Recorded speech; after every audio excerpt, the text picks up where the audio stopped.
सास की सोच। गौतम, जा अपनी जोरू को बोल, अभी थोड़ी देर में तैयार होकर नीचे आ जाना, वैसे भी सारे मेहमान आ चुके हैं। जी माँ। अरे गौतम की माँ, कब मिला रही हो अपनी बहू से? मैंने तो उसकी सुंदरता के बड़े चर्चे सुने हैं। आज हम भी तो देखे कितनी सुंदर है। वैसे मेरी बहू से तो कम ही होगी। काकी, भाभी इतनी सुंदर है ना कि हमको डर है कहीं किसी की बुरी नजर ना लग जाए। देखते हैं कितनी सुंदर है। अरे आप चुप कर और देख अपनी भाभी को, तैयार हुई या नहीं। अरे लो, भाभी आ गई। अरे कितनी सुंदर है, इसके चेहरे पे तो चांद सी चमक है। सुन रिमझिम, क्या नाम है तेरी भाभी का? सही पहचाना आपने, चांदनी है मेरी भाभी का नाम। क्या हुआ काकी, मुंह से बाहर शब्द नहीं निकल रहे? या चांदनी भाभी की चांद सी सुंदरता ने आपका मुंह बंद करवा दिया? हाँ सुंदर तो है, पर सुंदरता से क्या होता है? लड़की में गुण भी तो होने चाहिए। मेरी बहू में सुंदरता के साथ साथ संस्कार भी है। अरे वाह गौतम, सच्ची में तुम्हारी बीवी बहुत सुंदर है। हाँ, एकदम चांद जैसे अलग चमक रही है तुम्हारी बीवी इस पूरी पार्टी में। बात तो तुम एकदम सही कह रहे हो, इस भीड़ में भी सबसे अलग चमक रही है मेरी चांदनी। आज इस पार्टी में तुम्हारी बीवी की सुंदरता ने 4 चांद लगा दिया है। कुछ दिनों बाद जब गौतम की माँ आस पड़ोस की औरतों से गप्पे मार रही होती है। माँ जी, मेरी माँ की तबीयत थोड़ी खराब है, आप इजाजत दो तो क्या मैं और गौतम एक बार वहाँ हो आए? हाँ हाँ बहू, ठीक है, जब शाम को गौतम काम से आ जाए तो अपने मायके हो आना। ये क्या, उसने बोला और तुमने जाने दिया? हाँ, अभी उसने बताया तो सही, उसकी माँ की तबीयत खराब है। लेकिन तुमने जाने क्यों दिया? तुम्हें मना कर देना चाहिए था। लेकिन क्यों? अरे तुम्हारी बहू को अभी शादी किए थोड़े ही दिन हुए हैं और वो अपने मायके जा रही है। अरे घूमने थोड़ी ना जा रही है, वो अपनी माँ को देखने जा रही है। अरे कुछ नहीं जानती, बहुत भोली हो। ये बहुएं बस बहाने बनाती हैं अपने मायके जाने के लिए। मैं तो कहती हूँ तुम अपनी बहू पे थोड़ा ध्यान दो। एक तो तुम्हारी बहू रूप की सुंदर है, कहीं तुम्हारे बेटे को बहला फुसला ना दे। अरे लेकिन वो ऐसा क्यों करेगी, और वैसे भी वो ऐसी नहीं है, वो मेरा बहुत ध्यान रखती है। तुम ना आजकल के बच्चों को नहीं जानती।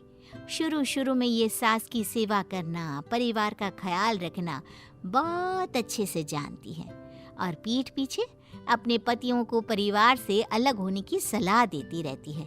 क्यों बहनों, क्या मैं गलत कह रही हूँ? हाँ वैसे बात तो सही है आपकी। और पता है, मेरी बहन की बेटे की शादी को अभी 1 महीना भी नहीं हुआ और उसका बेटा अपनी बीवी की हर बात मानता है, और तो और अपनी बीवी के लिए अपनी माँ से लड़ता भी है। पूरा का पूरा अपनी जोरू का गुलाम बन गया है।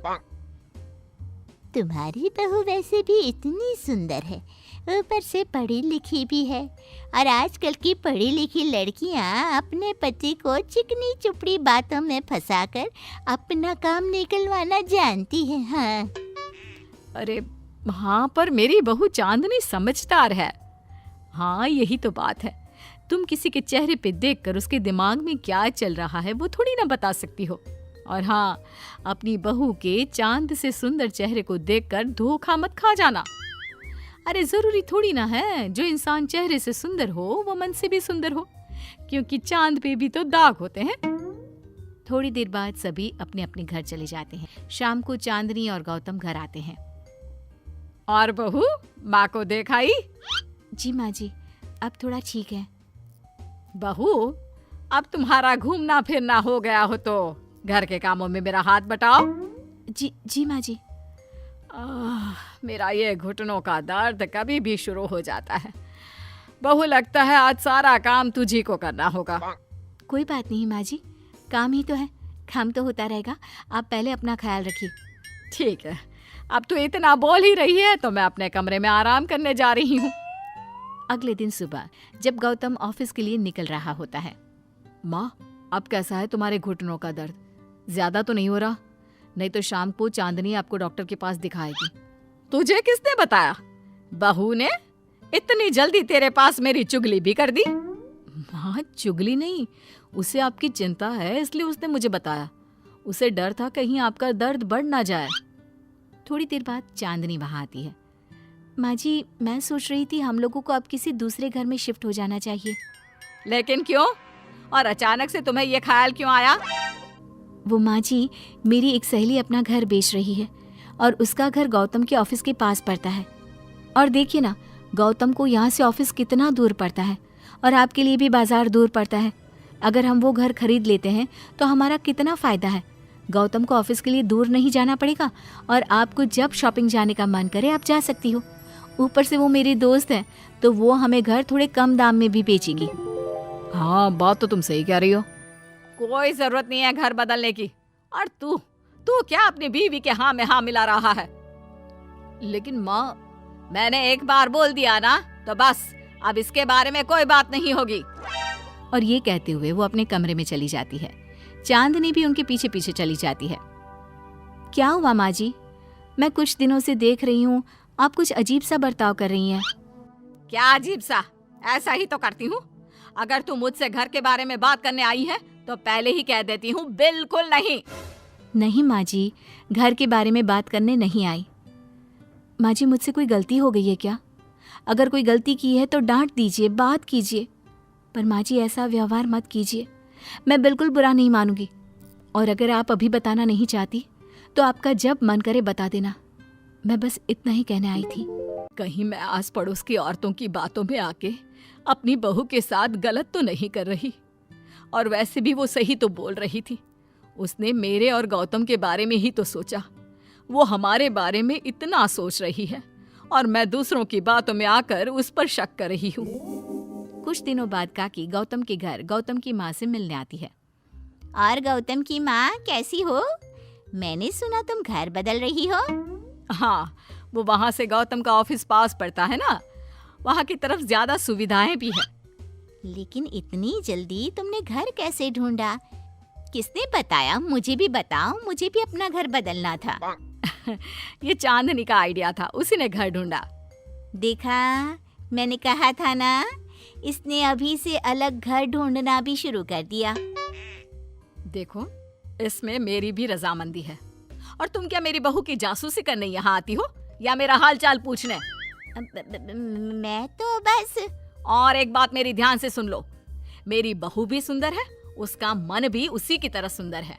और एक बात, चांद में दाग जरूर होते हैं, पर जिस तरह आसमान के सभी तारे मिलकर चांद जैसी चमक नहीं दे सकते, उसी तरह मेरी बहू चांदनी की सुंदरता और खूबियों की बराबरी तुम्हारी या और किसी की बहू नहीं कर सकती। कहने की जरूरत नहीं। काकी कोई भी जवाब दिए बिना चुपचाप वहां से उठकर चली जाती है। सास के मेहमान। सिमर की सास की सारी जिंदगी किराए के मकान में ही बीती, लेकिन जब बेटा कमाने लायक हुआ तो उसने अपना बड़ा मकान बनाया। क्या है माँ, इतनी लंबी लिस्ट मेहमानों की? गृह प्रवेश है सिर्फ, शादी में तो तुमने इन लोगों को बुलाया ही था ना। अरे बेटा, तुम्हारे पिता और मैंने तो सारा आजीवन घर नहीं बनाया, ये सोचकर कि पैसा घर में लगा देंगे तो तुझे कहाँ से पढ़ाएंगे। अब बेटा, घर जैसी खुशी में मैं उन लोगों को कैसे भूल जाऊं जिन लोगों के साथ मैंने पूरा जीवन काटा। तभी वहाँ बहू आ जाती है। क्या माँ जी, कैसी बात कर रही हैं? बुआ जी, चाची जी, उनकी बेटियाँ, ससुराल वाले सभी तो आ रहे हैं। मैंने उनकी लिस्ट सुमन से पूछकर तैयार कर ली है। हाँ बेटा, ये लोग तो रिश्तेदार हैं, इन लोगों को तो बुलाना ही है। लेकिन जिन लोगों के साथ मैं किराए के मकानों में रही, वो मकान मालिक, वो पड़ोसी, उन्हें कैसे भूल सकती हूँ? माँ, लेकिन वो नीलम आंटी को तो मत बुलाना, बड़ा ही लो स्टैंडर्ड साउंड करती है वो। हाँ माँ, और वो किरण को भी। उनका पति और बेटा खाते कितना है। और नहीं तो क्या, शादी में भी 2000 रुपए वाली प्लेट में दनादन खा रहे थे। माँ कुछ नहीं बोलती, कमरे में चली जाती है। तुम्हारी माँ के तो चोचले ही अलग है, न जाने लोगों को क्या बताना चाहती हैं। अरे आस पड़ोस को तो ऐसे पूछ रही है जैसे कि रिश्तेदार। हाँ, जानता हूँ माँ को, वो किसी से जुड़ती है तो दिल से जुड़ती है। वैसे बात करता हूँ उनसे। सभी अपने अपने काम में लग जाते हैं। सास को नींद आ जाती है और वो सो जाती है। लग रहा है कि गुस्सा होकर सो गई। कपड़े भी अपने बाहर फेंक कर गई है। बहू है ना, नौकरानी जैसी, कर लेगी काम। बड़बड़ करती बहू सास के कमरे में जाती है और कपड़ों को उनकी अलमारी में रखती है कि तभी उसके हाथ में एक एल्बम और कुछ खत लगते हैं। अरे ये क्या है? बहू एल्बम देखती है जहाँ नीलम आंटी और सास के साथ छोटा सा उसका सुमन खड़ा होता है। इनके बचपन की फोटो। वो सारी फोटो देखकर जब खत को खोलती है तो वो किरण का होता है। बहू खत पढ़ने लगती है। खत में लिखा होता है, तू पैसे की चिंता ना कर, सुमन की पढ़ाई में कोई कमी ना हो, हम पड़ोसी नहीं बहने हैं। तभी सास जग जाती है। अरे बहू क्या हुआ, कुछ चाहिए था क्या? बहू बात घुमा देती है। माँ जी, वो इनकी फोटो देख रही थी नीलम आंटी के साथ। कितनी सुंदर लग रही है ना आंटी? हाँ, दिखा तो जरा फोटो। बहू सास को फोटो देती है। सास फोटो देखकर कहती है, याद आता है, तेरे ससुर जी तो थे नहीं, काम के लिए 10 दिनों के लिए शहर से बाहर गए थे। जब बेटा होने वाला था तब नीलम आंटी और अरुण अंकल ही थे। आंटी बेचारी रात भर मेरे साथ बैठी रही तो अंकल भाग भाग कर दवाई का इंतजाम कर रहे थे। बेटे के होने के बाद भी जब तक मैं घर नहीं आई मेरे पास ही रहे। रिश्तेदार तो आए थे मुंडन में 10 दिनों के बाद। बहू सुनकर खुश होती है, तभी नजर खत पर पड़ती है। माँ, ये किरण आंटी को आपने पैसे वापस कर दिए? हाँ, वो भी समझ कैसे कैसे किए मैं ही जानती हूँ। सुमन की पढ़ाई के लिए पैसों की जरूरत थी। रिश्तेदारों ने तो साफ बोल दिया था कि किसी होटल में काम पर लगा दो। कई लोग बर्तन धोने के साथ पढ़ाई करते हैं, लेकिन किरण आंटी, उन्होंने अपने बुढ़ापे के लिए बचाए हुए पैसों को सुमन की पढ़ाई के लिए दे दिए। यानी कि आज ये जो कुछ भी है वो किरण आंटी के कारण ही ना? हाँ बहू, ऐसे ऐसे पड़ोसी हुआ करते थे जो किसी रिश्ते के नाम से नहीं बल्कि अपनेपन से भरे थे। फिर सास का बोलने का रुख तीखा हो जाता है। और फिर भी देख, सुमन इन लोगों को भी नहीं बुलाने दे रहा है। माँ, मैं बात करती हूँ, ये लोग सिर्फ आएंगे ही नहीं, हम लोगों के साथ रुकेंगे भी घर में, रिश्तेदारों की तरह। सास बहू बेटे से पूछकर एक एक घर जाकर पड़ोसियों को एक दिन रहने का न्योता दे आते हैं। और फिर वो दिन भी आ जाता है जब घर में गृह प्रवेश होता है। अरे हम लोगों का कमरा कहाँ है? बड़ा कमरा देना हम लोगों को, खुला खुला। सुमन परेशान हो जाता है कि वो क्या करे, कहाँ किसका सामान रखे, कि वहीं किरण पड़ोसन आ जाती है। अरे सुमन, परेशान ना हो बेटा, हमारे कमरे में रख दो उन लोगों का सामान, हम तो तेरी माँ के साथ ड्राइंग रूम में एडजस्ट हो जाएंगे। और हमारा कमरा कहाँ है? सुमन, जरा सामान कमरे में तो रखवा दो। अरे ये क्या, मेरे कमरे में तो सफाई ही नहीं है। अरे बता देती सुमन, हम कहीं और रह लेते। तभी वहाँ नीलम झाड़ू लेकर आ जाती है। अरे बबली दीदी कैसी बात कर रही है, चलिए मैं साफ किए देती हूँ कमरा। वहीं मामी जी भी आ जाती हैं। अरे सुमन दीदी, सबसे छोटा कमरा हम लोगों को ही देना था क्या? मायके की कोई परवाह नहीं है। वो मामी जी, किरण आंटी और नीलम आंटी की फैमिली एक ही कमरे में है ना, तो इसलिए आप और मामा 2 ही तो लोग हैं। तो मामी तो बहू के मुंह से ये बात सुनकर गुस्से से लाल पीली हो जाती है। अरे वाह जी वाह, बहू की जुबान तो देखो कितना बोल रही है। इतना बोलने वाली बहुएं भी होती है क्या? अरे रहने दो, जब मेरी बहन ने ही मेरे बारे में नहीं सोचा तो किसी और से क्या उम्मीद करें। दोनों सामान पैक करके घर से निकल ही रहे होते हैं कि नीलम आ जाती है। अरे राकेश भैया, मैं भी सुमन की तरह ही तो हूँ, आप तो हम लोगों को इतने साल से जानते हैं। ओ हाँ, तुम लोग तो मेरी बहन से चिपकी ही रही, गोंद की तरह। खैर कोई बात नहीं, रहो बड़े कमरे में। तभी अरुण वहाँ आ जाता है जो नीलम का पति है। अरे अरे भाई साहब, थोड़ा तो वक्त दीजिए, हम सारे छोटे कमरे में शिफ्ट हो रहे हैं। सारे पड़ोसी छोटे कमरे में चले जाते हैं और मामा मामी बड़े कमरे में। बहू चाची के कमरे से बाहर निकल रही होती है कि देखो कैसे बड़ा मकान बनाकर इतरा रही है। अरे जब हम लोगों ने कहा था कि घर बनवा लो, तब तो लड़के को पढ़ाने की पड़ी थी। इतना पैसा रखी थी, महंगे कॉलेज में पढ़ाया, तब बात मानी होती तो सस्ते में मकान बन जाता।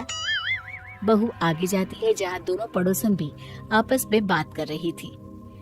मानना पड़ेगा सुमन को, बहुत ही समझदारी के साथ चली, बच्चों की जिम्मेदारी को सबसे ऊपर रखा, रिश्तेदारों के साथ भी पूरा निभाया। नहीं तो आजकल के रिश्तेदार, अरे सुमन के लिए तो हम हमेशा ही खड़े हैं। बहू तभी मामी के पास जाती है जहाँ वो मामा से कह रही होती है, बस अब आ गए इसके घर, अब तो ये रो रो कर भी बुलाएगी तो मैं ना आऊं। कैसे कमरे में रखा हम लोगों को, सुमन भी ना किसी काम की नहीं है। बहू सभी को देख समझ रही थी, रिश्तेदारों के नखरों के बीच पड़ोसियों का प्यार। वो देखकर समझ जाती है कि सास के असली मेहमान कौन है।